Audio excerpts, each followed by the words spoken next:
안녕하세요 여러분, 도케함익입니다. 지금 현재 AMD가 시간 외로 5.5% 정도 하락하고 있고요. 그와 동시에 엔비디아 또한 이렇게 1.4% 정도 하락하고 있는데요. 이렇게 두 개의 기업이 하락한 이유는 여러분도 아시겠지만 AMD의 실적 발표 때문입니다. 이번 영상에서는 정말 주가가 하락하는 만큼 AMD의 실적이 안 좋았는지, 그리고 그 외에 AMD 그리고 엔비디아의 주주로서 알아야 하는 것들이 무엇인지 알아보도록 하겠습니다.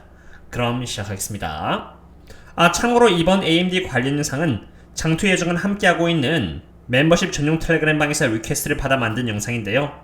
혹시라도 저희들과 함께 장투를 함께하고 싶으시다면 언제든지 영상 설명란에 있는 링크를 통해서 함께 하실 수 있겠습니다. 그럼 시작하겠습니다. 먼저 실적에 대해서 시작하기 전에 여기 갭과 논갭의 차이를 이해하고 넘어가야 합니다. 논갭에서는 기업을 인수하는 비용과 같이 원타임의 비용 또는 irregular한 비용을 감안시키진 않는데, 이번에 AMD가 자이링스를 인수하여 재무지표를 반영한 만큼 그런 non-cash expense 부분을 반영하느냐 마냐에 따라서 큰 차이가 납니다. 이번에 AMD는 매출액에 있어서 6.5 빌리언 달러를 기록했는데요. 지난해 동분기 대비해서 이렇게 70%나 매출액이 성장했다는 것을 볼 수 있습니다. 겉으로 보면은 엄청난 성장을 한 것 같지만 사실 이것은 자이링스의 매출액이 합쳐졌기 때문에 이러한 매출액 성장률을 보여준 것입니다. 실제로 이렇게 자이링스의 매출액이 포함되어 있다는 것을 볼 수 있죠.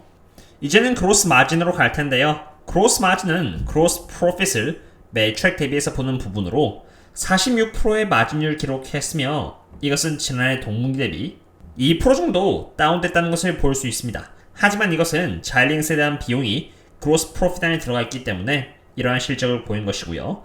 만약 자이링스에 대한 비용이 포함되어 있지 않았다면 54%의 마진율을 기록했을 것이고 오히려 6%의 성장률을 기록했을 것입니다.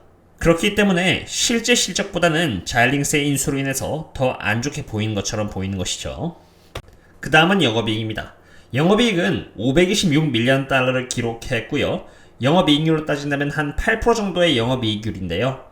지난해 동분기의 실적이었던 831 밀리언 달러와 비교를 해본다면 37% 정도 다운된 것으로 판단이 됩니다.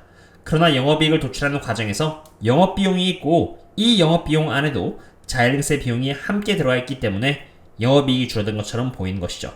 만약 자이링스의 비용을 포함하지 않았다면 AMD의 영업이익은 약 2 빌리언 달러를 기록했을 것이고요. 지난해 동분기 대비 115%의 성장률을 기록했을 것입니다. 그 다음은 earning per share인 EPS입니다.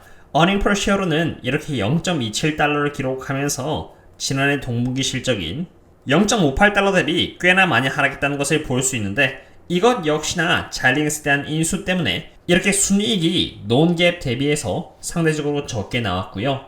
주식의 숫자가 대거 늘어나면서 earning per share가 낮게 나온 것입니다.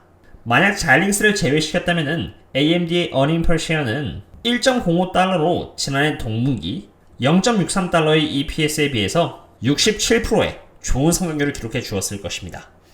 이처럼 갭을 기준 삼아 본다면 마치 실적 쇼크가 난 것처럼 보이지만 사실 자이링스에 대한 비용 때문에 이러한 결과가 나온 것입니다. 하지만 논갭의 기준을 통해서 AMD의 본연의 사업은 얼마나 굳건한지를 보여줬다고 생각합니다. 그럼 AMD의 매출을 이루고 있는 각 사업부의 퍼포먼스를 보도록 할 텐데요. 먼저 데이터 센터의 경우는 이번에 1.5 빌리언 달러를 기록하면서 지난해 동분기 대비 83%의 성장률을 보여주었습니다. AMD의 데이터 센터가 이렇게 좋은 실적을 보여준 이유는 바로 EPYC 서버 프로세서 때문인데요. 아마존, 페이스북, 구글 그리고 마이크로소프트와 같은 빅테크 기업들이 클라우드 쪽에 많은 예산을 배치하면서 서버를 구성하는 데 필수 요소인 프로세서를 많이 산 것이죠. 참고로 마이크론이 만든 디램과 램 또한 반드시 필요로 되므로 빅테크들의 데이터 센터가 실적이 좋으면은 일반적으로 서버의 구성 요소들을 판매하면서 수익을 내는 엔비디아, AMD 그리고 마이크론 또한 서버 관련하여 좋은 실적을 낼 수 있게 됩니다. 클라이언트 세그먼트 쪽에서는 2.2 빌리언 달러를 기록하면서 25%라는 좋은 실적을 보여주었고, 게이밍 쪽에서는 놀랍게도 32%의 성장률을 보여주었습니다. 게이밍 쪽에서 AMD가 좋은 실적을 낸 이유는 세마이 커스텀 게임 콘솔 쪽에 의한 부분인데요. 게임 그래픽스 쪽에서는 오히려 실적이 약해졌다는 것을 봤을 때 이 부분은 엔비디아에게는 안 좋은 영향을 끼칠 것으로 판단이 됩니다. 그 다음은 새로운 세그먼트인 Embedded 세그먼트입니다. 자일링스를 인수함으로써 AMD는 Embedded 세그먼트에서 1.3빌리언 달러의 매출을 기록하게 되었고 원래 거의 매출이 없었기 때문에 지난해 동분기 대비해서 2228%의 성장을 기록하게 되었는데요. 사실 자일링스가 2019년 기준으로 있어서 FPGA 시장 점유율의 이미 대부분을 차지하고 있는 만큼 앞으로의 인베드 세그먼트 쪽은 좋은 성장률이 이어나갈 것으로 생각이 됩니다. 이렇게 괜찮은 실적을 기록했음에도 불구하고 주가가 하락하고 있는데요. 그 이유는 바로 가이던스 때문이었습니다. AMD는 2022년 3분기 매출액 가이던스로 이렇게 6.5빌리언 달러에서 6.9빌리언 달러 예상한다고 말을 했는데 애널리스트들은 6.8빌리언 달러를 예상한다고 했습니다. 6.5빌리언 달러에서 6.9빌리언 달러의 중간값인 6.7빌리언 달러는 6.81빌리언 달러에 못 미쳤기 때문에 시장은 좋지 않게 판단했던 것이죠. 하지만 그 와중에 제가 조금 비관적으로 생각했던 부분은 바로 밸류에이션에 있습니다. AMD는 최근 나스닥 상승과 함께 이렇게 26.84의 P 멀티플에 위치하게 되었습니다. AMD의 순이익 성장률이 2024년까지 평균 잡아 20.72%라는 것을 생각한다면 AMD는 프리미엄 밸류에이션만큼은 아니지만 적어도 약간의 고평가 위치에 이렇게 있게 된 것입니다. AMD를 투자하기에 딱 좋았던 시기는 AMD의 멀티플이 20이었던 73달러대였죠. 피터 린치가 말한 부분과 정확히 일치한다는 것을 볼 수 있습니다.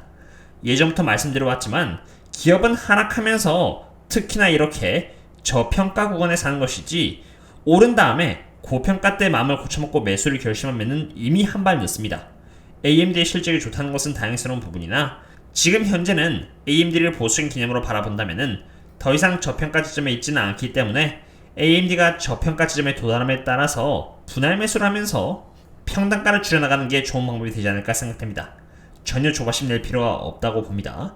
그리고 만약 이미 고평가 위치에서 AMD를 대량 매수하셨다면 그것은 정말 나 스스로가 장기 투자를 하냐 마냐에 따라 달려있다고 봅니다. 만약 장기 투자를 할 거라면 나중에라도 AMD가 혹여나 하락함에 따라서 분할 매수를 하면서 평단가를 낮춰나가면 됩니다. 그러나 장기 투자를 할 마음이 처음부터 아니었다면 다르게 생각해봐야 할 필요가 있다고 봅니다. 투자하는 비중은 내가 그 기업에 대해서 얼마나 알고 있냐에 따라서 달라지겠습니다. 엔비디아는 어떨까요? 제가 엔비디아를 이렇게 150달러대 분할 매수로 대응을 한 다음에 이제 다시 상승을 하자 분할 매수를 멈춘 이유가 바로 밸류에이션에 있습니다. 비록 기업은 굉장히 좋지만 말이죠. 이번에 상승하면서 엔비디아의 PE 멀티플은 한때 이렇게 30 초반을 달렸다가 다시 37.76의 PE 멀티플대로 돌아왔습니다.